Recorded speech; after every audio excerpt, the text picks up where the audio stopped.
Knaqësi me të pritë në studio, faleminderit për kohën, hajde të lutem. Ky është vendi për ty. Mirë se erdhe. Mirë se gjeta. Ju thash edhe shikuesve që ti sot je kthyer në një forcë për plot persona që ndihen të thyer emocionalisht, ndihen pa forcë me veten dhe kanë nga mendimet më të këqija për veten fillimisht. Më duket shkrimin e ke si armën më të fortë tënde, në? Aty ku shprehesh si në të mirë, si në të keq. Po, vërtet, fillimisht faleminderit për ftesën. Është shumë e rëndësishme që më fol përshëndetje mendor.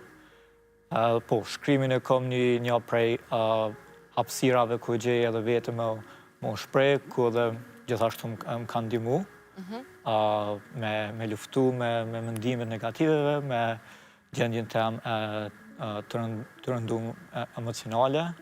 Të kanë shkruar shpesh njerëzit që kanë lexuar shkrimet e tua dhe, si me thonë, në ato sekonda, ose thjesht në momentin e duhur, i kanë pa shkrimet e tua dhe e kanë gjetë një forcë të brendshme.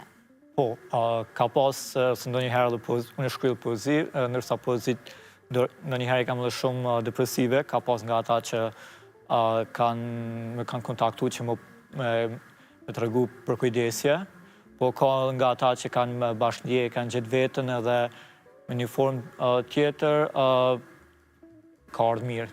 Me thonë që të tjerë po gjejnë veten dhe po gjejnë një farë hapësire që me ndaj historinë e tënve, apo që me ndihmu njëri tjetrit në aspektin e shëndetit mendor që me fol hap tazi. Visar, di që kohëve të fundit, një fokus shumë të madhe ke për t'i qëndruar afër babit tënd, i cili ka probleme shëndetësore. Është më mirë sa po arrin që me qenë pranë ti edhe me i ndihmu? Po, babi është duke marrë trajtim në spitalin onkologjik, prandaj edhe e përgëzoj zonjën që ishte më herët dhe i uroj shërim sa më të shpejt edhe për forcën që e ka tregu. Kështu që po dhe me babin jemi në të njëjtën paka shumë situatë, po shëndetësia paka shumë në Kosovë është duke përmirësuar, kështu që për momentin është në rregull, shëndeti i tij është duke përmirësuar. Më vjen shumë mirë për këtë dhe uroj shumë që edhe babit dhe të gjithë njerëzit kudo në botë ta kalojnë këtë sëmundje dhe këtë sfidë. Visar, kur e mendon jetën tënde, ose sa shpesh ndalesh me i bo kështu një rikapitulim viteve tua të jetës, si e përshkruan me pak fjalë, ose me dy fjalë vetme? Është një shkrimtar, Herman Hesse, nuk e di apo shqiptoj mirë, e ka një libër që titullohet Siddhartha, që paka shumë është tregon një histori të një budisti, kështu që paka shumë më me ndërlidh në të njëjtën që prej një adoleshenti që u shumë i gëzuar i lumtur për jetën në kërkim të shumë gjanave, tani me ballafaqimin, me gjendjen e rënduar psiqike, me depresionin, tani prap në rikthim që me... Si e ke pas të jetën si fëmijë? Si ka qenë Visari, si i vogël? Prindë gjithmonë më kanë thonë që askush nuk më ka lasru mu, po në vetë ju më lasru vetë të ju. Ju më konë asë fëmijë që ndoshta shumë kërkus, po dhe shumë eksplorus. Do njëherë kom pas kërë, dhe kom pas një imaginat shumë, që kërë mungon kjo pjesa fëminis, që më pas imaginat shumë të madhe. Po, kom pas një ëndër që gjithmonë më konë agent të CIA-s. Apo? Edhe më konë një astronaut. Dhe si fëmi shpesh herë, si fakt interesant, të regoj që najherë kom folë si agent sekret me ora të mija shkullë fillore. Do më thonë, më konë një fëmi që kom pas një imaginat tje për të fillu në kështët. Okej, bukur kjo. Një fëmiri me plot ëndra, që i ka bu qefin vetës, sigurisht ka marrë edhe dashuri nga familja, në një adoleshent që nuk e di nëse kjo faza yte e depresionit ka pas një gjenez, e ke me kalimin, pra duke e trajtuar atë më vonë shumë, e ke kuptu nga kalindë, ku e ka pas atë filin? Për ndryshën jam pedagog, edhe tash shumë herë kur mësoj për zhvillimin psikologjik të fëmijëve apo në fushat të njëjta në aspektin psikologjik, e gjellë veten apo muj me targetu aty ku ka qenë problemi ose në gjatë zhvillimit.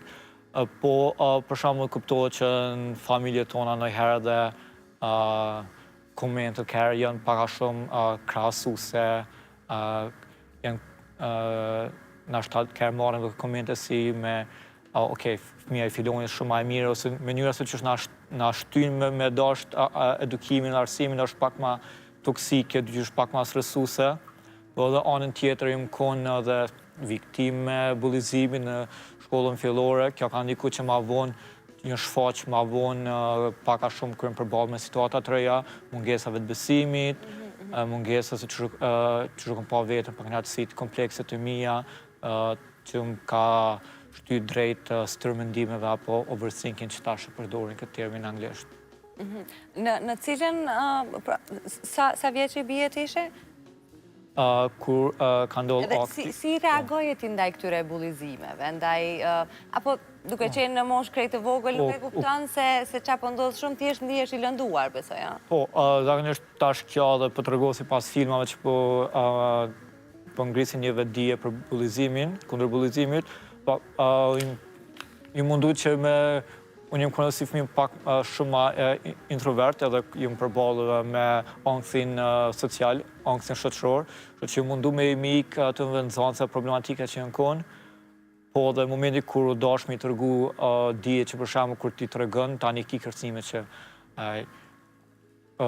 vjen për shembull shkaktuar ma shumë probleme ose ti mendon që ndoshta ka pas ma shumë dhunë prej prindërve për atë nxënësave. Ti flisje me dikë këto? Jo, për shkak të këtyre arsyeve tani dyqysh ma shumë kam qëndru në heshtje, edhe momenti që për shembull tash që për mos me dalë në kritikë, mos me dalë në një temë tjetër, po ka po edhe mungesa psikologëve në për shkolla në atë kohë, tash nuk e di shkolla ku kam kry shkollën fillore, nuk e di tash ka psikolog. Unë kur kam qenë në shkollë fillore në atë kohë nuk ka pas psikolog, edhe kjo ka bo që edhe ma shumë që ne me pas një lloj izolimi të kësaj çështje, të këtij problemi. Psikologët edhe janë në shkolla, por mandej kjo puna e bullizmit bëhet edhe kur shohin fëmijët njëri tjetrin duke shku tek zyra e psikologut të shkollës. Prandaj mendoj që është një mënyrë e sistemit më shumë se si të trajtohen fëmijët brenda shkollave, por gjithsesi temë tjetër kur filloi përvisarin me u rëndu gjendja. Po, në mënyrë po. Më çdo ditë që me i te kalu këto... Në mënyrë të ngadalt, zakonisht ka fillu prej moshës ndoshta 15-16 kullu kun ofër përfundime shkollës mesme, kullu pritet që me pas një të ardhë me studimet ose çka do qoftë ose me gjithë një vend pune, edhe në atë ku ndiku viti 2016 që edhe Kosova prapo kënë zhvillim të sipër dhe ka pas ato mangësit të tregut punës edhe të mundësive, të mungesa e mundësive për të rinjet. Kjo ka ndiku që mu përbodhe me rastet të reja që unë e kom pa që nuk më ndina shumë me pas të besim në vete, ju më ndina shta i mangët, jo i përmbushën, dhe gradualisht kom fillu edhe më izolu edhe më mbyll në vete. Dhe po në këtë vetë, në 2016-ën, pra po të shkoni në përmendje mendimet nga më të këqijat për vetën, a? Po, se gradualisht njerëzit e kanë një farë miti, një farë keqkuptimi që ndërshta shëndeti mendor se gjendje depresive, shfaqe vetëm kur je totalisht i izolun, je totalisht kur, për shembull, me një fazën e jam konë të kërku ndoshta stimulime false që me pas dopamine më ndje lumtur, vetëm gjatë të dalë me shoqni, që me qenë jashtë ambienteve të shtëpisë, për shkak që me i shmanga ato mendimet ose atë mungesën e shpresës ose apo i arri ëndrat e mia. Qa mendime kishe? Qa të vinte në përmendje? Po kom pas mendime që ndoshta shpeshherë në të jëm ndje i pakuptuar ose jo i pranu në shoqni. Në anën tjetër më ndje dhe i pa aftë për një fushë të caktuar. Unë për vitit po shkollë të mesme ja kom nisë më marrë me voluntarizëm edhe me shoqëri civile, edhe pastaj për shembull ndoshta edhe atmosfera që krijohet si fëmijë që përmena më herët që krahasohesh me dikon tjetër, prej të afërm apo prej rrethit ku na jetojmë, ka ndikuar që për shembull unë me krahasu vetveten që për shembull okay, X shoku, shoqja ka arrit diçka hala pa përfunduar shkollën mesme ose ka vazhdu me studimi jashtë vendit ose diçka ka arrit me gjetë një punë me njëherë pas shkollës mesme edhe mu ka duk diçka që unë nuk jam të po ndina i paaft, që me përmbush si dikush tjetër, edhe këto janë kënë disa përmendime që më kanë bëjë që unë me qenë edhe ma shumë i izoluar, edhe dikur që edhe me pritu me uzgju prej gjumit, edhe me pritu me uzgju prej shtratit, edhe me krysjanet ma bazike që janë në përditshmëri. Dhe cila mendoje se është zgjidhja në atë kohë?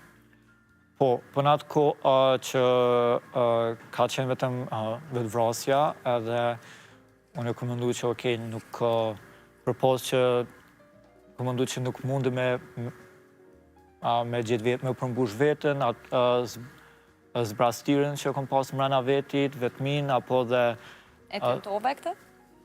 Në atë kohë jo, nuk e kam kuptu, po gradualisht mazi që kom shpëtu, mazi që tentim vetvrasjes se kom shpëtu me kalimin e kohës tani edhe me seanca psikologjike dhe me tu marrë me veten, tani edhe me meditim.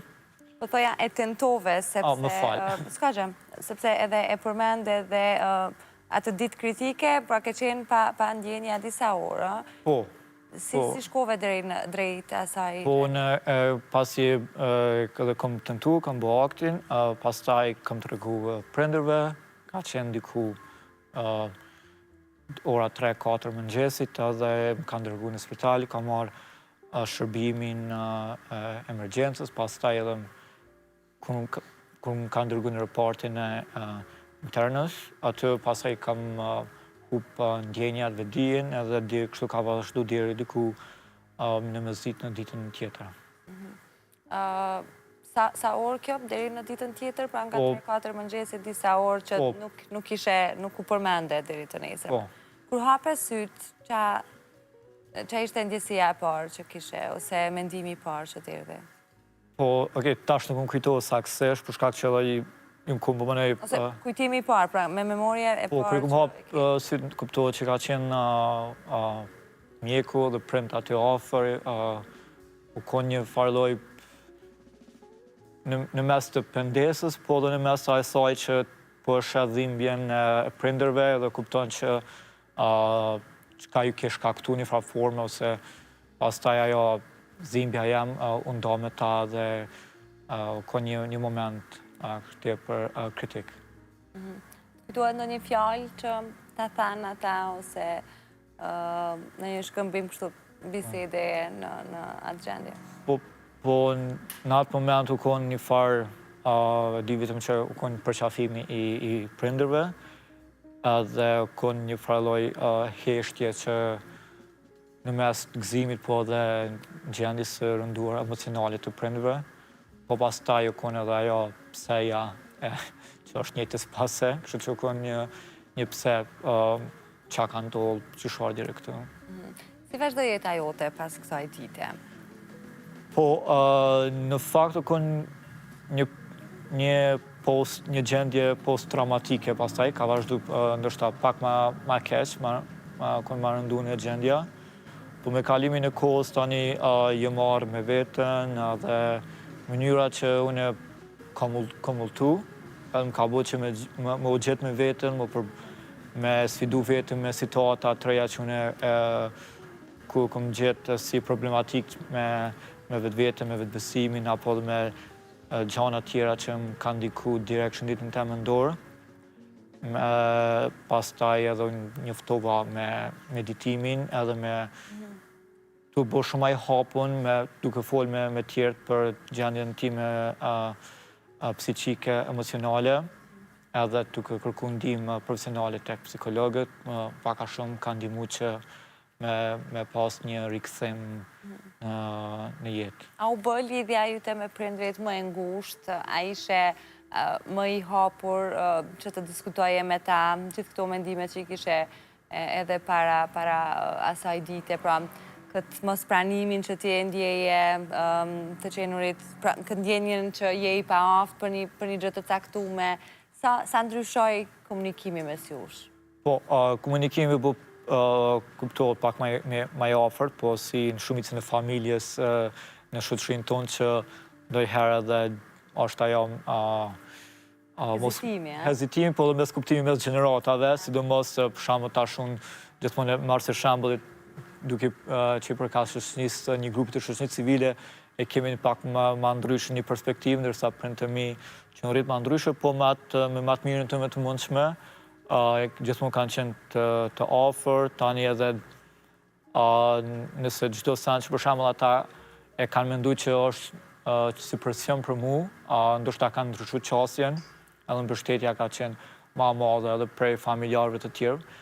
Unë jemi një familje më madhe, po nësë jo më i vogël në familje, kështu që kemi një diferencë në moshë me të tjerë dhe me këshrit, po prapë me ato më të mirën se ata që kanë mujtë më ofru, kanë mujtë që ndjej i hapun me bashkëbisedu, ose mbështetja, motivimi ka qenë pak më i afërt. Më i afërt. Sa më herët që në atë kohë në mesin e gjithë këtyre mendimeve dhe ndjenjes mos përmbushjes nga brenda që kishe, si me thonë, lumturin ose mbështetjen e gjeje tek barnat e ndryshme stimuluse.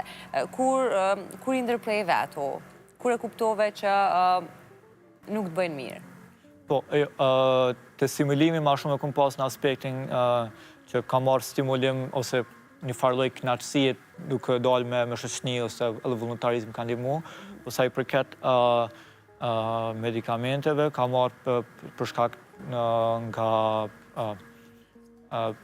terapistja, nga psikologja, aty i kam pas me një afat të saktuar, pastaj kur edhe kam ndërprej seancat edhe kam ndërprej pas një kohë 6 muaj që i kam përdor, kam ndërprej edhe medikamentet. Si e sot?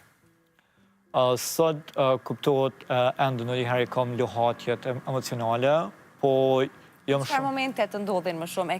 Se ta shti edhe me përgatitjen që ke profesionale, besoj e ke shumë më të lehtë ta kuptosh edhe gjendjen emocionale. Tash e kam atë lehtë për shkak që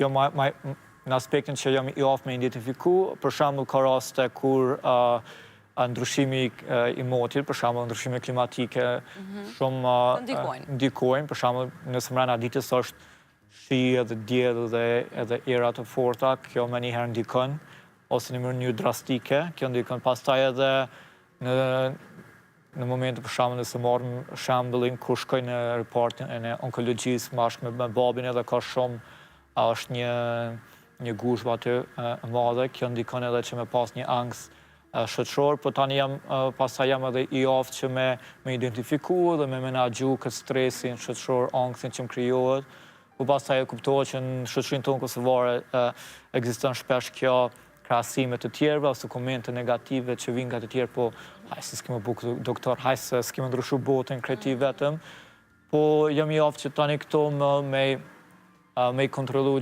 po më nejmë brenda vetës që mos me leju me pas ndikim të madh, edhe raste të tjera për shembull që am krijon një farë ankthi, për shembull gjatë udhëtimeve kur m'bohet me u zhvendosë jashtë vendit, shpesh herë e kam një farë ankthi që më krijohet, po është e rëndësishme shumë me di se çka është stresori apo faktori që ty po ta krijon këtë gjendje të ankthit apo stresuese.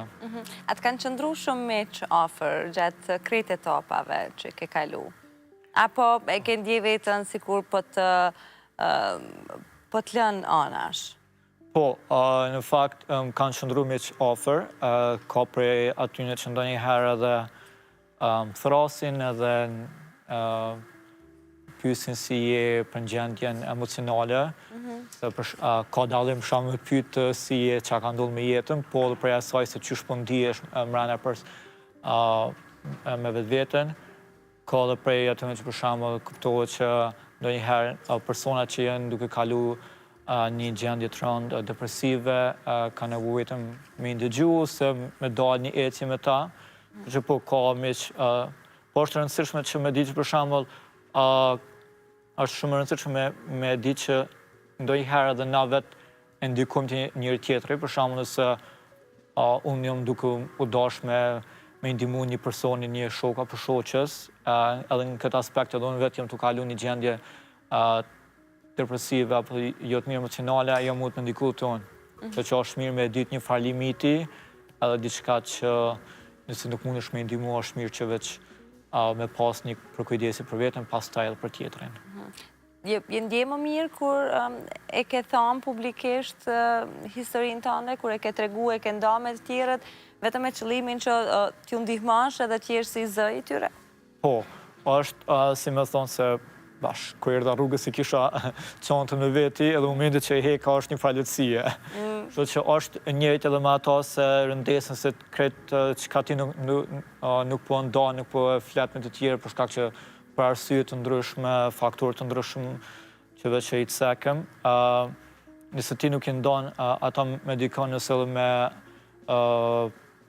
me psikologun, me psikologen, pastaj kjo dhe ndikon që ti me ndje ma shumë të gjendje të rënduar psiqike. Në momenti kur ne flasim haptazi apo edhe ndaj me dikon tjetër, kjo krijon një farë lehtësi, është edhe para shumë si me hek gjysmën e dertit, kështu me thonë popullorçe. Cili është mesazhi që ua jap gjithmonë njerëzve, miqve të tu, njerëzve që të shkruajnë edhe pa të njoftë ndoshta nga afër? Po,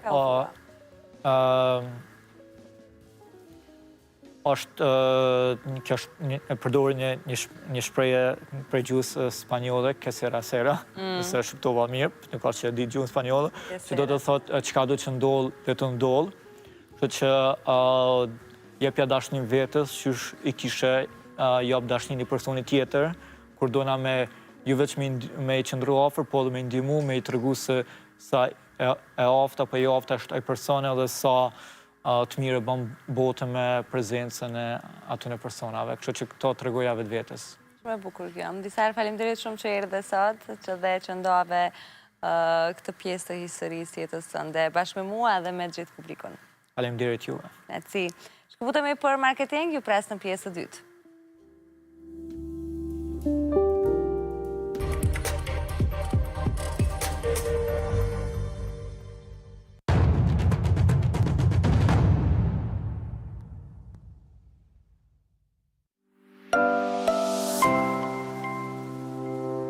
Në çdo filxhan të çajit